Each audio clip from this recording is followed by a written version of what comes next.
पढ़ रहे हैं लास्ट चैप्टर तत्वों का आवर्ती वर्गीकरण।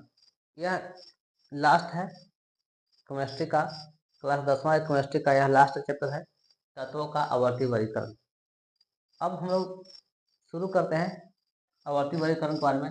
वर्गीकरण क्या है या वर्गीकरण से आप क्या समझते हैं?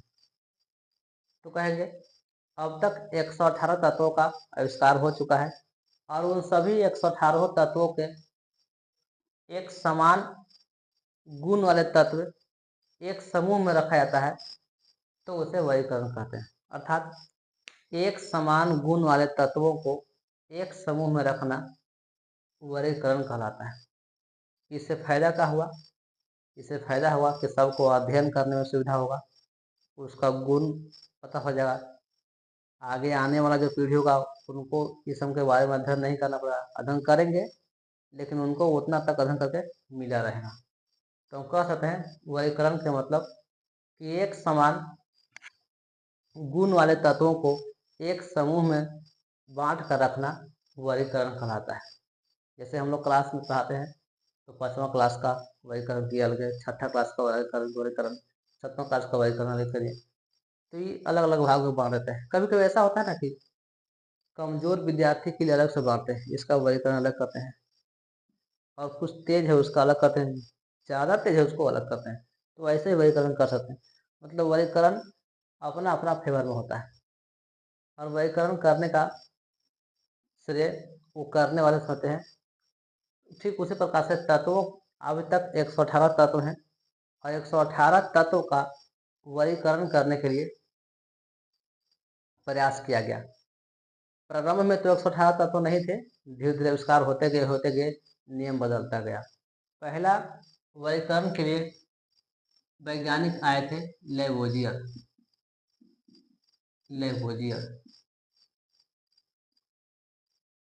इन्हीं का नाम है लफ्वांजे। लेवोजियर को ही लफ्वांजे कहते हैं। लेवोजियर ने तत्वों को धातु और अधातु के आधार पर वर्गीकरण किए। इन्होंने तत्वों को किस आधार पर? धातु और अधातु के आधार पर वर्गीकरण किए। याद रखिएगा, मतलब तत्वों के वर्गीकरण का सबसे पहला प्रयास ये लेवोजियर कर रहे हैं और इन्होंने धातु और अधातु के आधार पर वर्गीकरण कर रहे हैं। उनके समय ज्ञात तत्वों की संख्या कम था, जैसे जैसे तत्व बढ़ता गया तो इनका वर्गीकरण फेल हो गया। धातु, कुछ ऐसा धातु था जिनका गुण अधातु था, कुछ ऐसा धातु था जिनका गुण धातु से था, इसलिए उनका क्या रहा? फेल रहा। दूसरा वर्गीकरण का प्रयास करने के लिए डेवोरेनर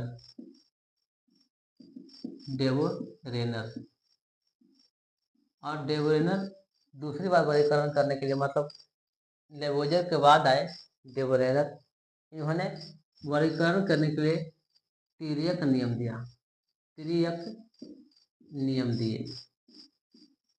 मतलब डेवोरेनर ने तत्वों का वर्गीकरण करने के लिए एक नियम दिया, वह नियम तिर्यक नियम कहलाया। अब समझते हैं तिर्यक नियम क्या था। तिर्यक नियम में क्या कहे उन्होंने? तो डेवोरेनर ने बताया कि पहला तत्व और तीसरा तत्व, ये पहला तत्व है और तीसरा तत्व है, पहले और तीसरे तत्व के परमाणु द्रव्यमान का औसत दूसरे तत्व के परमाणु द्रव्यमान के बराबर होता है। फिर से डेवोरेनर के तिर्यक नियम को लिखें, इस तरह से प्रश्न अगर आएगा तो कहेंगे कि डेवोरेनर ने तिर्यक नियम दिया और उन्होंने इस नियम में बताया कि पहले और तीसरे तत्व का के परमाणु द्रव्यमान का औसत दूसरे तत्व के परमाणु द्रव्यमान के बराबर होता है। फिर से पहले और तीसरे तत्व के परमाणु द्रव्यमान का औसत दूसरे तत्व के परमाणु द्रव्यमान के बराबर होता है। ये तिर्यक नियम के हैं। अब इसका उदाहरण समझते हैं। इन्होंने सबसे अच्छा उदाहरण लिया किसका? लिथियम का, सोडियम का, पोटेशियम का। लिथियम का, सोडियम का, पोटेशियम का। लिथियम का कहें कि परमाणु द्रव्यमान 7 होता है और ये पोटेशियम का परमाणु द्रव्यमान 39 होता है। अर्थात लिथियम और सोडियम के परमाणु द्रव्यमान का औसत निकालेंगे। तो 7 + 39, 2 है तो 2 से भागा, परमाणु द्रव्यमान का औसत तो यानी 9 7 16 का 6 5 3 4 6 2 यानी 23, अर्थात लिथियम और पोटेशियम के परमाणु द्रव्यमान का औसत 23 आया, और यह 23 आया तो यह सोडियम का परमाणु द्रव्यमान हो जाएगा। इन्होंने ऐसा वर्गीकरण किया। इन्होंने दूसरा वर्गीकरण किए कैल्शियम, फिर वह स्ट्रांसियम और बेरियम को।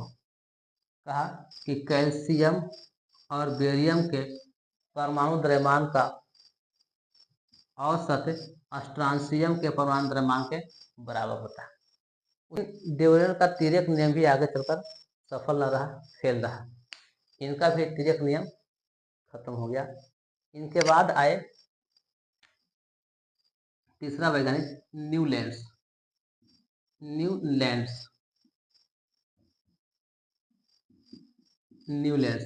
न्यूलैंड्स ने अलग से एक नियम दिया, अष्टक नियम।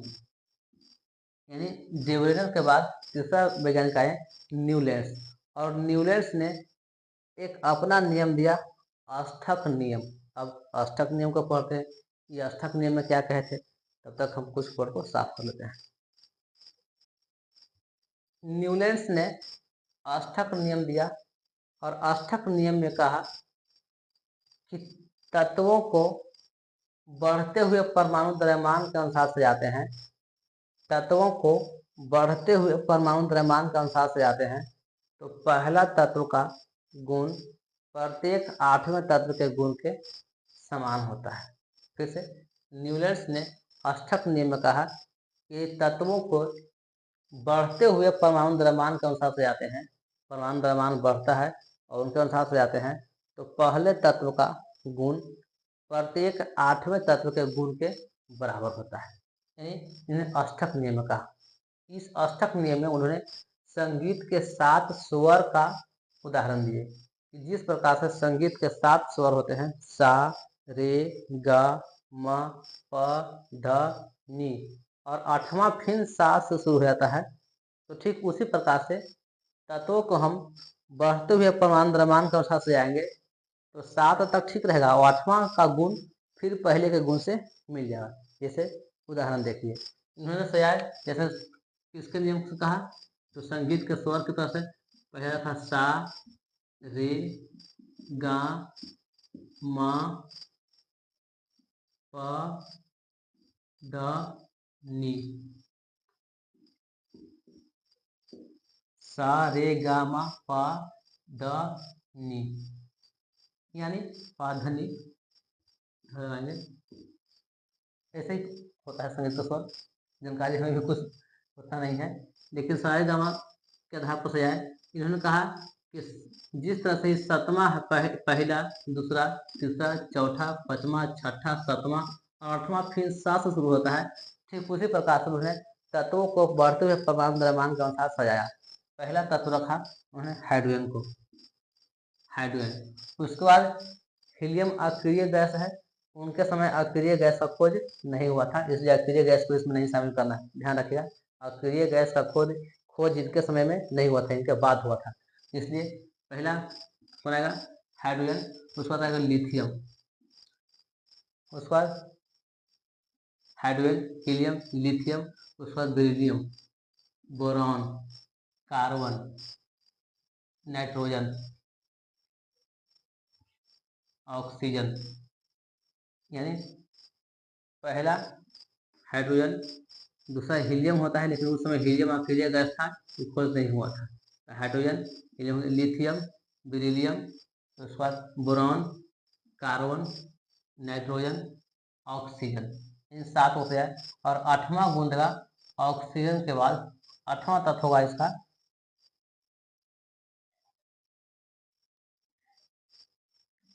ऑक्सीजन के बाद 8 9 होता है फ्लोरीन का, फ्लोरीन एफ। जो फ्लोरीन होगा एफ है, तो ये यहाँ आ जाएगा। फिर से hydrogen, lithium, beryllium, boron B है, कार्बन, नाइट्रोजन, ऑक्सीजन, कि 7 को सजाया एक समय, और 8वां तत्व कहा फ्लोरीन का, और कहा कि जिस तरह से हाइड्रोजन का गुण होता है उसी तरह से फ्लोरीन का भी गुण होता है। ठीक उसी प्रकार से अब आगे बढ़े। फ्लोरीन के बाद नियोन Na10 नहीं था उस समय, क्योंकि अक्रिय गैस है। जैसे नियोन होता है ना Na10, ये अक्रिय गैस है, उनके समय खोज नहीं हुआ था। उसके बाद सोडियम Na11, तो ये यहाँ से शुरू करेंगे, इसके स्थान पर से 1 2 3 4 5 6 7 8 लिथियम का जो गुण होगा सोडियम के गुण के समान होगा। इसी प्रकार से उन्होंने तत्वों को बढ़ते हुए परमाणु द्रव्यमान के अनुसार सजाया। आपसे कभी पूछ लेगा कि न्यूटन के अष्टक नियम के अनुसार हाइड्रोजन का गुण किसके समान बताया गया, तब फ्लोरीन के समान बताया गया। न्यूटन के अष्टक नियम के अनुसार लिथियम का गुण किसके समान बताया गया, तो कहेंगे सोडियम के समान बताया गया। लेकिन न्यूटन का अष्टक नियम हल्के तत्वों के लिए लागू हुआ था। कहेंगे न्यूटन का अष्टक नियम हल्के तत्वों के लिए लागू हुआ, भारी तत्वों के लिए लागू नहीं हुआ था। यह कैल्शियम तक लागू हुआ था। यह किस तक लागू हुआ था? कैल्शियम तक लागू हुआ। न्यूटन का अष्टक नियम कैल्शियम तक लागू हुआ, जिसका परमाणु द्रव्यमान 40 था, यहीं तक लागू हुआ। आपसे पूछेगा कि ये न्यूटन का अष्टक नियम किस तत्व तक लागू होता है, तो बोलेंगे न्यूटन का अष्टक नियम कैल्शियम तक लागू होता है, और यह कैल्शियम Na40 तक लागू होता है। केवल हल्के तत्वों के लिए, भारी तत्वों के लिए लागू नहीं होता है। तो न्यूटन का भी अष्टक नियम फेल रहा।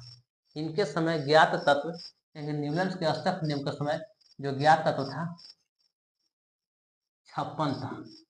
न्यूटन के अष्टक नियम के समय जो ज्ञात तत्व था 56 था। तो हम लोग डे ब्रोगली के तृतीयक नियम पढ़ लिए, न्यूटन का अष्टक नियम पढ़े।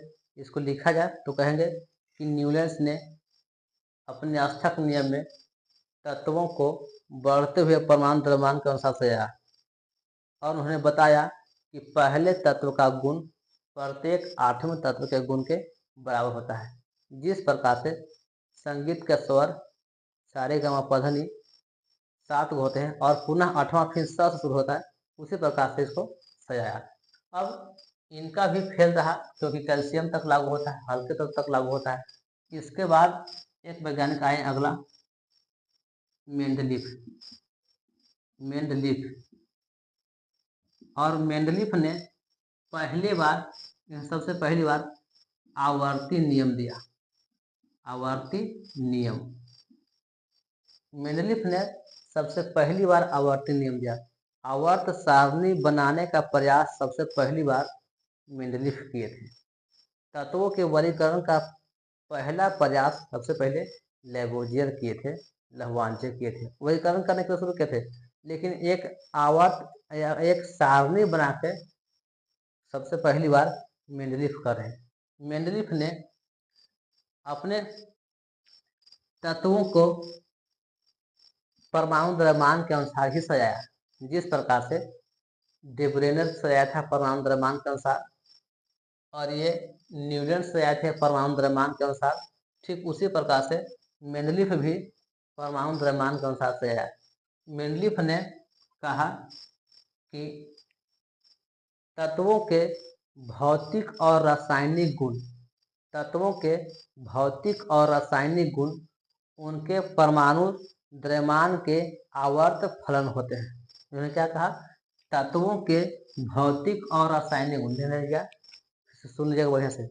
मेंडलीफ ने अपने आवर्ती वर्गीकरण में कहा कि तत्वों के भौतिक और रासायनिक गुण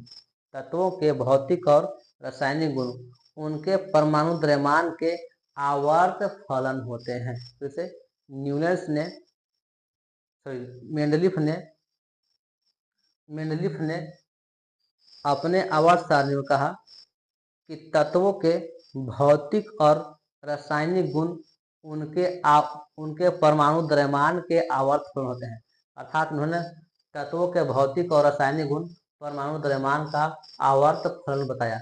इन्होंने भी परमाणु द्रव्यमान के अनुसार सजाया। मेंडलीफ ने अपने आवर्त सारणी में 7 आवर्त बनाए। 7 आवर्त बनाए और 9 गो वर्ग बनाए। 9 वर्ग बनाए, वर्ग के बनाए थे 9 गो और 7 आवर्त के बनाए 7 गो। मेंडलीफ ने अपने आवर्त सारणी में 7 आवर्त बनाए और 9 गो वर्ग बनाए। आवर्त किसे कहा गया? तो 36 कतार को आवर्त, ऐसे लाइन खींचेंगे तो ये हो गया आवर्त। ये क्या हो गया? आवर्त। ऐसे लाइन खींचे तो ऐसे 7 गो आवर्त बनाए, जैसे पहला आवर्त, दूसरा आवर्त, तीसरा आवर्त, ऐसे 7 गो आवर्त। 36 कतारों को आवर्त है। तो कॉपी पर आप लिखते हैं ना, तो पहला लाइन लिखते हैं, दूसरा लाइन लिखते हैं, तीसरा लाइन लिखते हैं, तो आवर्त है। तो वही वैसे 7 गो आवर्त रखा और 9 गो वर्ग रखा। 9 गो वर्ग का मतलब ये ऊर्ध्वाधर लाइन से खींचा गया, ऐसे 1 2 इस तरह से, यानी पहला, दूसरा, तीसरा, 9 गो वर्ग रखा। अर्थात कह सकते हैं मेंडलीफ ने 7 गो आवर्त और 9 गो वर्ग बना करके तत्वों को सजाने का प्रयास किया। लेकिन इनका भी प्रयास, जो तत्वों को सजाने का प्रयास था, असफल रहा। यानी कह सकते हैं कि मेंडलीफ कभी तत्वों को जो सजाए, ये भी क्या रहा? असफल रहा। अब क्यों असफल रहा? सबका असफल के सबके दोष एक साथ पढ़ लेंगे। जैसे न्यूलैंड्स के अष्टक नियम का दोष, मेंडलीफ के दोष, फिर डेवोरेनर के तिर्यक नियम के दोष, एक साथ सबके पढ़ा देंगे। दोष सबके मतलब सबके अवगुण क्या क्या था, कुछ कुछ अवगुण बता दें। हालांकि कुछ कुछ चाहता इसी में कर दे रहे हैं, लेकिन स्पेशल कहिएगा तो आपको बता देंगे। अब मेंडलीफ का भी ये नियम क्या रहा? फेल रहा। इन्होंने बताया था कि तत्वों के भौतिक और रासायनिक गुण उनके परमाणु द्रव्यमान के आवर्त फलन होते हैं। इसके बाद मेंडलीफ के बाद आए मोसले। अब मोसले के बारे में पढ़ेंगे।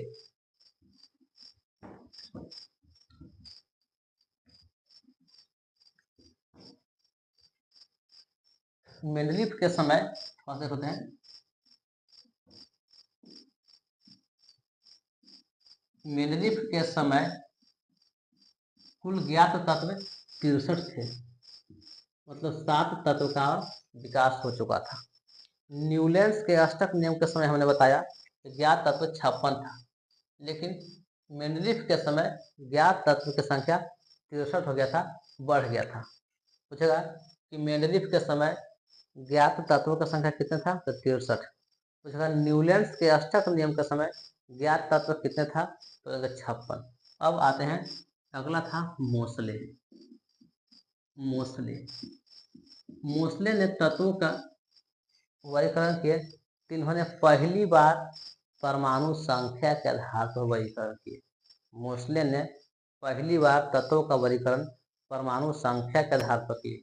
इन्होंने बताया कि तत्वों का भौतिक और रासायनिक गुण, तत्वों का भौतिक और रासायनिक गुण,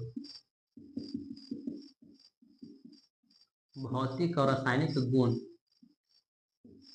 उनके परमाणु क्रमांक के, यानी परमाणु संख्या के आवर्त फलन होते हैं। आवर्त फलन होते हैं। देखिएगा, मोसले और मेंडलीफ पे थोड़ा सा अंतर रहा। मेंडलीफ कहे थे कि परमाणु द्रव्यमान के आवर्त फलन होते हैं, लेकिन यहाँ मेंडलीफ कहे थे कि परमाणु द्रव्यमान के आवर्त फलन होते हैं, लेकिन मोसले कह रहे हैं कि परमाणु द्रव्यमान का आवर्त फलन नहीं, परमाणु संख्या के आवर्त फलन होते हैं। परमाणु संख्या के आवर्त फलन होते हैं। और मोसले ने भी अपने तत्वों को अपने आवर्त सारणी में 7 आवर्त रखे, 7 आवर्त रखे और 18 वर्ग में बांटे। 18 वर्ग, 7 आवर्त और 18 वर्ग में बांटे। तो हम लोगों ने पढ़ लिया। पहले पढ़े प्रयास किनका था? पहला लैवोजियर का, पहला जो वैज्ञानिक आए थे वो लैवोजियर आए थे। दूसरा आए थे डेवोरेनर। तीसरा आए न्यूलैंड्स। फिर चौथा आए मेंडलीफ और पांचवा आए मोसले। अर्थात लेवोजियर